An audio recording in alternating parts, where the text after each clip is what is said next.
Alléluia. Soyez les bienvenus à notre chaîne YouTube. Je suis votre serviteur Enoch Blondé. Soyez les bienvenus, vous qui nous suivez sur YouTube, sur Facebook. Alors, merci de nous recevoir chez vous. Merci de nous recevoir dans vos téléphones portables, dans vos tablettes, dans vos ordinateurs. Voilà, sur toutes les chaînes de médias ou bien sur tous les canaux d'écoute. Vous êtes bénis et demeurez bénis au nom de Jésus. Alléluia. Voilà, nous avons lancé une vidéo hier et c'est la suite de cette vidéo-là. Alléluia. Nous avons parlé hier dans le livre de Matthieu et nous poursuivons la deuxième partie de ce message-là. Alléluia. Et je lis pour introduire le message. La parole de Dieu. Au commencement était la parole. La parole était avec Dieu et la parole était Dieu. Alléluia. Je suis votre serviteur Enoch Blondé, pasteur et enseignant. Message de l'évangile de vérité et message de la vérité de l'évangile. Alléluia. Nous lisons dans Matthieu 2, à partir du verset 1. C'est la suite de la précédente vidéo, la deuxième partie. Jésus étant né à Bethléem de Judée, au temps du roi Hérode, des mages d'Orient arrivaient à Jérusalem. Verset 2. Et dit, où est le roi des Juifs qui est né? Quand nous avons vu son étoile en Orient, et nous sommes venus pour l'adorer. Alléluia. Et comme je l'ai dit hier,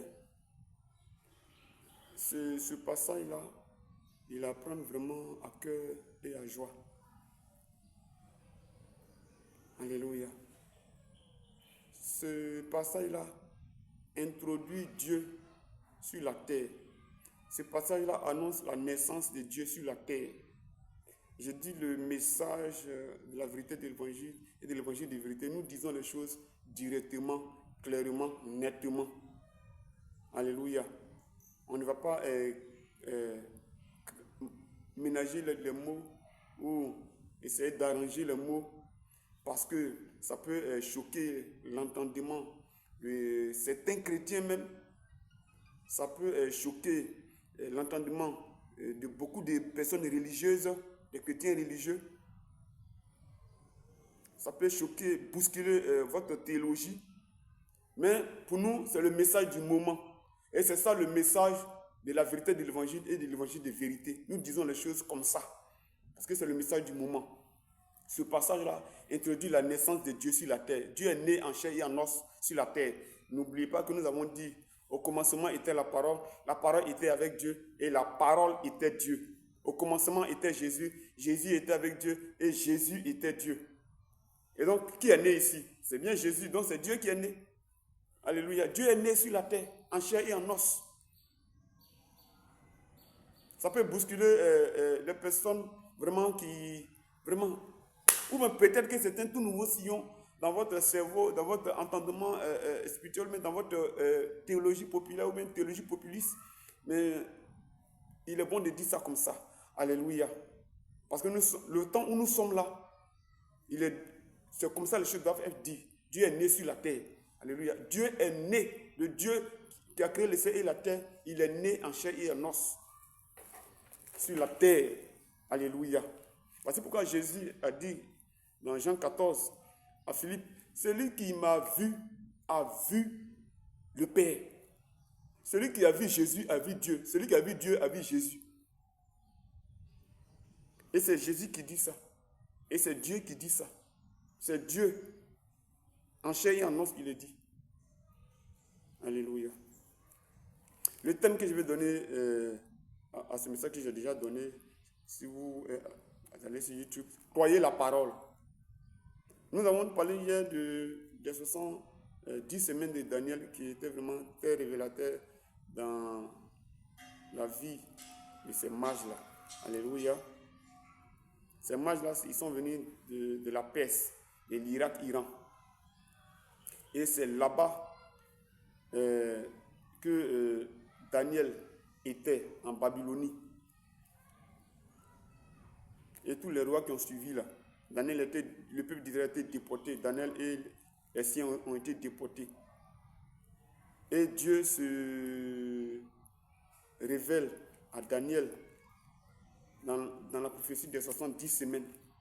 Et comme je l'ai dit hier, c'est une date très marquante dans la vie du peuple de Dieu. C'est une date très marquante dans l'histoire de ce monde. C'est un événement très marquant. Et donc, Daniel, à l'époque là, Daniel était le plus sage de tout le royaume, le plus intelligent de tout le royaume, le plus grand astrologue, le plus grand astronome. Bon, en tout cas, le plus grand mage, le plus grand sage de tout le royaume, parce qu'il a dit que Daniel était 10 fois supérieur en intelligence, en sagesse et en magesse. Voilà, en magesse. Voilà. Je vais dire ça comme ça parce que nous parlons des mages. Nous parlons des sages, dont la sagesse et la magesse. Alléluia. Mes frères, c'était vraiment bouleversant, incompréhensible. Comment ce sont des personnes qui quittent dans un autre pays, un pays vraiment, on peut considérer comme pays vraiment païen et qui aujourd'hui pays vraiment très islamique. Et ce sont ces gens-là qui viennent en Israël pour annoncer la naissance du roi des Juifs, pour annoncer la naissance du Dieu des Juifs. Ceux qui avaient la Torah, ceux qui avaient les temples, les synagogues, ceux qui avaient les sacrificateurs, ceux qui avaient les érudits, ceux qui avaient les scribes, ceux qui avaient les pharisiens, ceux qui avaient les prophètes. Mais ce sont les mages. Mais pourquoi ce sont les mages? Ils ont cru à la prophétie de Daniel. Ils ont cru à la parole de Dieu. J'ai dit hier que Daniel a fait école de sagesse. De la même manière que dans le livre des rois, on parle dans l'Ancien Testament, Élie avait école de prophète et puis après Élisée par la suite a géré cela et voilà. Donc Daniel a fait école de prophétie, école de sagesse, école d'astrologie, école d'astronomie, école de magesse pour étudier le temps. Et cette date-là, c'était vraiment la date vraiment de la nouvelle création, de la nouvelle naissance, de la nouvelle vie qui allait commencer. Donc la prophétie des 70 semaines de Daniel, c'est vraiment une prophétie vraiment particulière qui annonçait quelque chose. Et Daniel a dit qu'à cette époque-là, il a vu l'étoile. À cette époque-là, quelque chose allait arriver.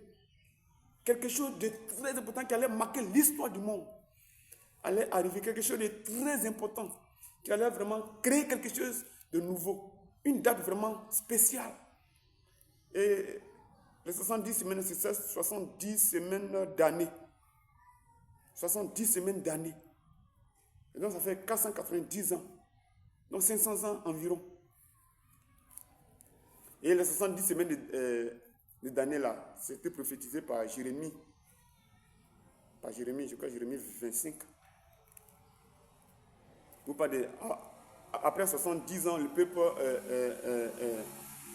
sortira de la captivité. Après 70 ans de captivité, le peuple va retourner en Israël.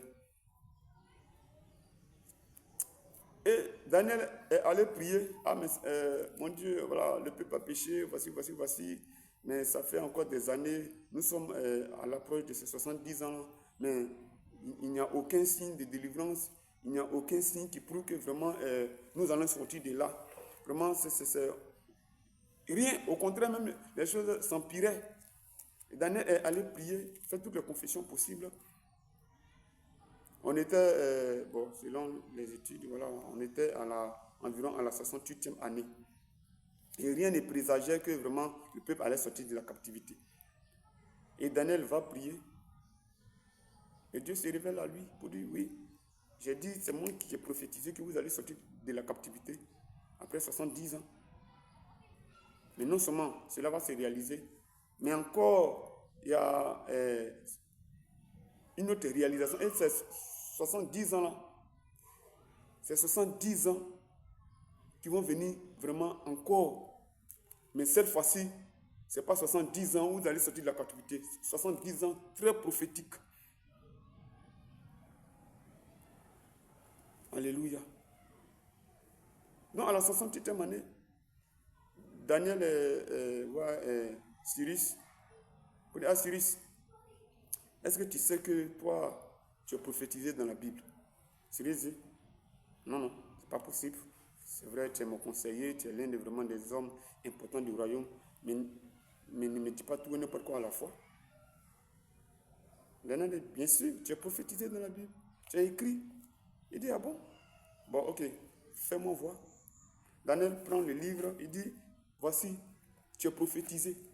Et que c'est toi que Dieu a choisi pour libérer le peuple d'Israël. C'est toi le roi Cyrus là. Regarde, et même ton nom même, non seulement tu es dit, mais c'est pas comme ça. Ton nom est dit. Dieu a prophétisé ton nom des années, des dizaines d'années en arrière. Il dit, ah bon? Mais c'est incroyable. C'est vrai ça, Daniel. J'espère que ce n'est pas un livre vraiment d'utopie, ce n'est pas un livre vraiment comme ça. Hein? Il dit non, c'est la parole de Dieu. Il dit waouh. Et il dit, ben, Daniel, nous sommes à laquelle année? Il dit, nous sommes à la 68e année de la réalisation de la prophétie. Donc il reste environ 2 ans. Il dit, ah bon? Ok, donc prépare les choses, prépare vraiment tout. Et puis à la 70e année, je vais prendre le décret pour signer la libération du peuple d'Israël. Ils vont rentrer chez eux pour le construire.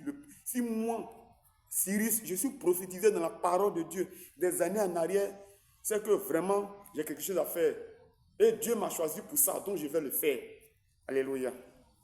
Et donc, à la 70e année, le peuple est rentré chez eux. Voilà, c'est la conduite de Zorobabel, des biens de personnes, voilà, tout cela. Esdras, en tout cas, sont rentrés.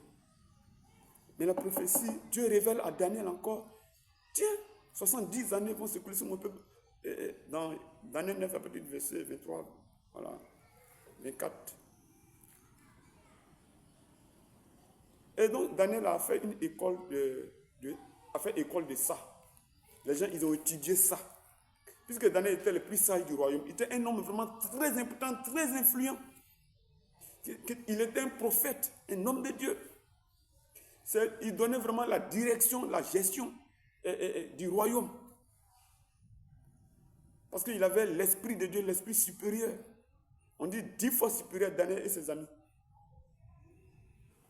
Donc ces mages-là, de génération en génération, en tout cas toutes les générations, ils ont étudié, ils ont pris ça à cœur, ils ont cru la parole de Dieu. Ils ont cru la parole de Dieu. Croyez la parole de Dieu. Donc c'est ceux qui ont cru. Si tu crois, tu verras la gloire de Dieu. Si tu crois, tu verras l'accomplissement de la parole de Dieu dans ta vie. Et donc ces gens-là ont cru à la parole de Dieu. Croyez la parole. Ils ont cru. Et ce sont ces mages-là. Mais pourtant, le peuple de Dieu, ils avaient la Torah entre les mains. Ils avaient tout. Tous les scribes, les érudits, tout ça. Mais ils étaient occupés à tout, comme je l'ai dit, sauf à rien. Ils étaient occupés à tout, sauf à rien. Et ils attendaient un Messie guerrier, un Messie combattant, un Messie qui viendrait ou qui viendra avec la lance et le javelot, avec l'épée, pour détruire les Romains, pour détruire les Grecs, pour détruire les Babyloniens, pour détruire la Perse. Et c'est ce qu'aujourd'hui, des religions très connues, aujourd'hui, c'est ça qui est leur âme d'évangélisation. L'épée. L'épée. On arrive dans votre village, on vous soumet à notre religion. Si vous refusez, on brûle le village.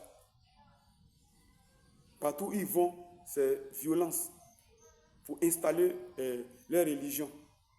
Beaucoup de religions comme ça. Et des religions vraiment, la religion des kamikazes. La guerre. On va vous tuer si vous n'acceptez pas nos religions. Et c'est dans ça les gens ont grandi. Et pour eux, c'est un messie guerrier, un chef de guerre. C'est lui qui sera le messie, c'est lui qui sera le chef religieux. C'est lui qui sera le prophète. Le prophète des prophètes. C'est lui qui doit venir là. Il doit être vraiment un chef guerrier, un tyran, un combattant. Non, l'heure n'est pas encore arrivée où Jésus doit venir en tant que chef, en tant que Messie, en tant que combattant, en tant que conquérant. Ça, c'est prophétisé dans l'Apocalypse. Mais ici, là, c'est la naissance de Dieu sur terre, l'arrivée de Dieu sur terre. L'arrivée de Yeshua HaMashiach pour sauver l'humanité. Mais c'est ceux qui ont cru à la parole. C'est ceux-là qui sont venus annoncer la parole à ceux qui avaient même la Torah entre les mains, à ceux qui avaient les Christ, les pharisiens, les sacrificateurs, les souverains sacrificateurs, le temple entre les mains. Et donc Daniel a fait une école de ça. Des générations, ils ont étudié, ils ont calculé, ils ont médité, ils ont réfléchi. À cette date-là, quelque chose de nouveau va se passer sur la terre. À cette date-là, quelque chose de nouveau va se passer sur la terre. Ils ont dit, nous, on veut son étoile. Chaque personne est une étoile. Toi qui m'entends, toi qui écoutes, toi qui regardes cette vidéo, cette émission, tu es une étoile. Mais quelle étoile es-tu? Étoile brillante ou étoile ténébreuse? Dans tous les cas, tu es étoile. Mais quelle étoile es-tu? Pour que tu aies une étoile brillante, il faut croire la parole de Dieu, il faut croire Jésus. Si tu ne veux pas être une étoile brillante, de toutes les façons tu es une étoile, mais une étoile ténébreuse. Chaque personne est une étoile. Voici pourquoi, quand Dieu dit à Abraham, tu auras des enfants, soit tu vas compter les étoiles, si tu peux les compter, c'est comme ça seront tes enfants. Très nombreux. Mais il dit qu'il faut compter les étoiles. Donc chaque personne est une étoile. Voici pourquoi quand quelqu'un a réussi dans la vie professionnelle, dans sa carrière, voilà, il a réussi dans la vie, voilà, on dit son étoile brille. C'est lui-même qui brille. Parce que lui, c'est une étoile.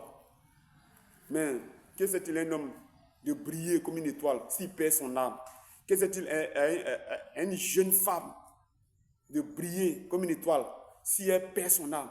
Que c'est-il un jeune de briller comme une étoile, de gagner le monde s'il perd son âme? S'il n'a pas Jésus? Mon frère, tu es une étoile. Mais regarde dans quelle position tu es. Regarde, tu as réussi dans la vie, mais tu n'as pas Jésus. C'est maintenant. Parce que Jésus est l'étoile brillante qui fait briller toutes les autres étoiles. Voici pourquoi c'était la plus merveilleuse des étoiles, la plus grande des étoiles. Et ils ont vu cette étoile-là. Daniel, de la même manière que Balaam a dit, j'ai vu une étoile. Alors, on dit le devin, mais il dit, j'ai vu une étoile. C'est cette même étoile-là qu'il a vue. Et ces mages-là, ils ont vu l'étoile depuis l'Orient. C'est ceux qui ont cru.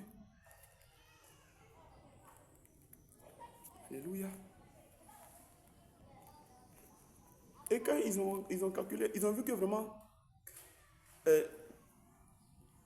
les 70 semaines étaient arrivées. Donc, eux, ils veillaient à l'accomplissement de cette prophétie. De génération en génération, ils veillaient à l'accomplissement de cette prophétie. Ils veillaient, ils ont étudié, ils méditaient jour et nuit. Médite ces livres de la loi jour et nuit pour que tu puisses réussir dans toutes tes entreprises, dans ton travail, dans ton ministère, dans ton mariage, dans ton foyer, dans la vie. Ces mages ont médité jour et nuit. Ils ont veillé, ils ont médité, ils ont prié, ils ont calculé, ils ont étudié. Chaque année, ils comptaient les années. Même si une génération passe, ceux qui arrivent, ils prenaient ça au sérieux, ils ont compté environ 500 ans, 490 ans. On dit, ouais, nous sommes arrivés. Nous sommes arrivés. Et ils ont cru la parole. Mais c'est ceux qui croient qu'ils voient la gloire de Dieu. Et donc Dieu s'est révélé à ceux qui ont cru. Et ils n'attendaient pas un Messie guerrier. Ils attendaient vraiment un sauveur. Mais le peuple de Dieu, les Juifs, Israël, comme certains chrétiens, ils attendaient un Messie guerrier. Alléluia. Et ils sont arrivés.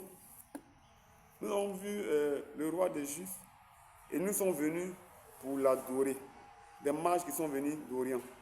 Et comme je le dis, c'était l'un des plus grands événements de l'histoire du peuple de Dieu, l'un des plus grands événements de l'histoire de la terre. Parce que Dieu devait descendre en chair et en os sur la terre. Alléluia. Et Dieu est descendu en chair et en os sur la terre. Dieu est né en chair et en os sur la terre. Et ce sont ces personnes qui ont cru, qui sont venues annoncer. Alléluia.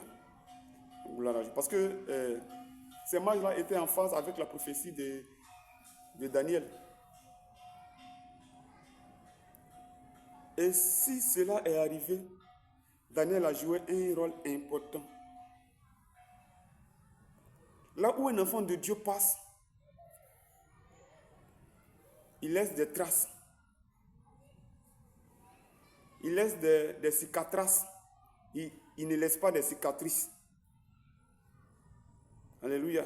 Là où un enfant de Dieu passe, il laisse quelque chose de révélateur. Il laisse quelque chose de Dieu. Il laisse quelque chose que Dieu va saisir pour sauver. Il laisse la parole de Dieu, il laisse l'évangile de vérité et la vérité de l'évangile.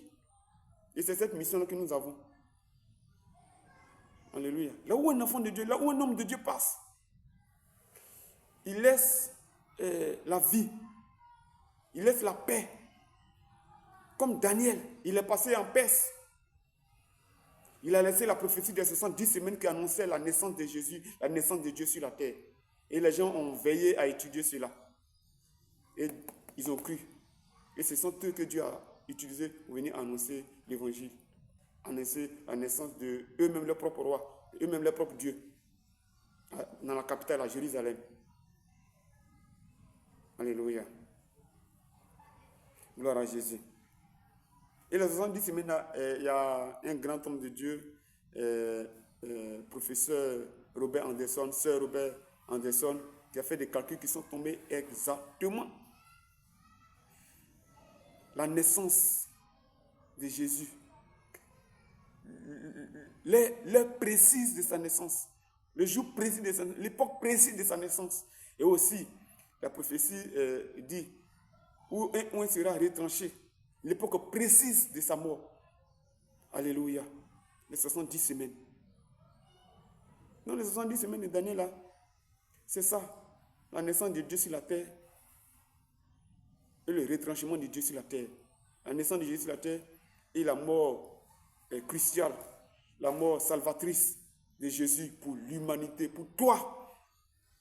Tout ça, c'est pour toi. C'est pour toi et moi. Et aujourd'hui, Dieu aussi nous choisit pour vous annoncer cela.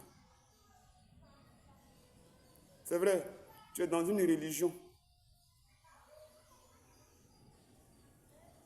Tu es dans une religion. Comme je l'ai dit, dans la religion, il n'y a pas de relation.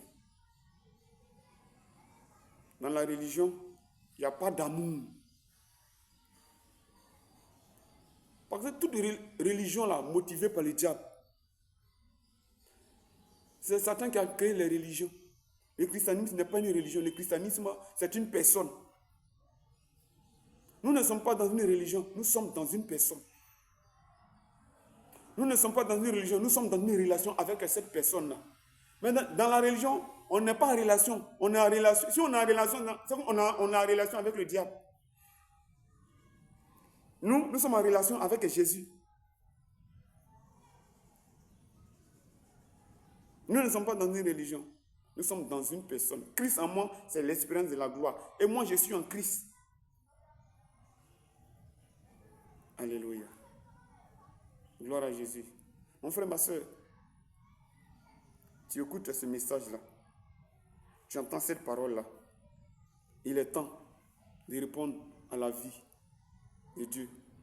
Il est temps de répondre à Jésus. Il est temps de soumettre ta vie à Jésus. Il est temps. Les temps sont mauvais. Les temps sont finis. Les temps sont arrivés à leur fin. Matthieu 24, Luc 21. Le monde est fini. Toutes les prophéties se sont réalisées, et vont se réaliser dans ces derniers temps. On n'ira pas loin. C'est maintenant. On va revenir si ces prophéties, même encore, même si les 70 semaines, là, On va encore revenir même sur Israël même. Le temps des nations est terminé. Nous avons vu ces derniers temps Israël s'est dressé comme un lion pour attaquer sur tous les fronts. Le temps des nations est terminé. Le temps des nations est terminé. Parce que Jésus revient. Et le peuple de Dieu, Jésus a dit qu'il reviendra comme un voleur, mais ça ne veut pas dire, voilà, que tout le monde sera surpris. Ceux qui ne sont pas préparés là, c'est eux qui seront surpris, comme les 10 vierges là. Il y a 5 qui étaient préparés, il y a 5 qui n'étaient pas préparés. Mais c'est ceux qui n'étaient pas préparés qui ont été surpris. Jésus viendra comme un voleur, pas, en tout cas, il ne viendra pas comme un voleur pour moi. Non. Parce que tous les signes et les signaux de son retour sont dans ma Bible, sont dans ta Bible. Je les lis. Non seulement je les lis, mais encore je les médite, je réfléchis, je calcule. Alléluia. Donc, c'est pour toi peut-être qui n'es pas encore pensé comme ces juifs-là, comme le peuple d'Israël, ils attendaient autre chose. Et puis c'est quelqu'un d'autre. Moi je dis, bon, c'est nous qui t'annonçons le retour de Jésus. Alléluia. Mes frères, c'est là que je voulais bien m'arrêter. Je vais rendre grâce à Dieu pour ceux qui nous ont déjà appelés, pour nous encourager, pour rendre grâce à Dieu pour nous, ceux qui ont déjà pris des engagements pour nous soutenir, ceux même qui sont déjà passés à l'action. Cette semaine-là, en tout cas, le Seigneur nous a béni par des personnes qui ont financièrement agi pour nous accompagner dans cette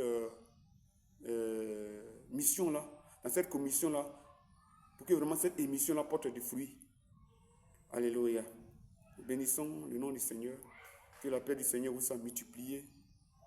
Que la grâce de Dieu vous soit multipliée. Demeurez-y. Parce que Jésus revient. Alléluia. Et nous sommes aujourd'hui comme les sages et les mages. Ils ont annoncé la naissance de Jésus. Nous avons annoncé la mort de Jésus. Et nous annonçons le retour de Jésus. Cette émission, là, c'est pour cela. Parce que nous avons reçu la commission. Et nous faisons cette mission-là. Alléluia. Merci. Que le nom du Seigneur soit béni.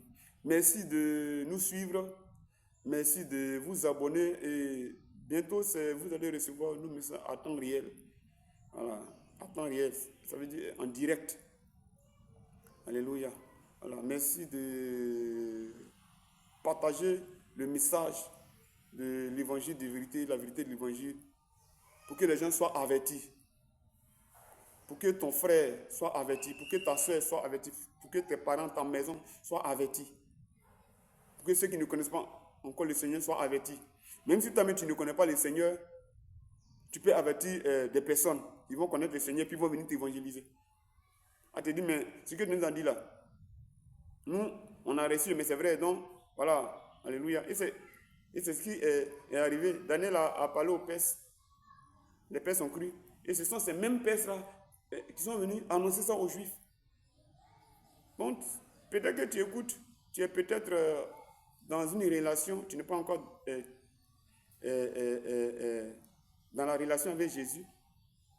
Tu es dans une religion, tu n'es pas encore en relation avec Jésus. Tu es dans une autre chose, mais tu n'as pas encore la vérité. C'est maintenant. Vous connaîtrez la vérité et la vérité vous affranchira. Vous connaîtrez Jésus et Jésus vous bénira, vous délivrera, vous sauvera. Seigneur, merci pour ceux qui entendent et pour ceux qui écoutent et pour ceux qui comprennent ou qui vont comprendre. Saint-Esprit, merci parce que l'Écriture dit, l'une de tes missions, c'est que tu viendras, tu nous enseigneras toutes choses et tu nous feras comprendre toutes choses. Que ceux qui écoutent comprennent et qu'ils soient sauvés. Dans le nom de Jésus. Amen.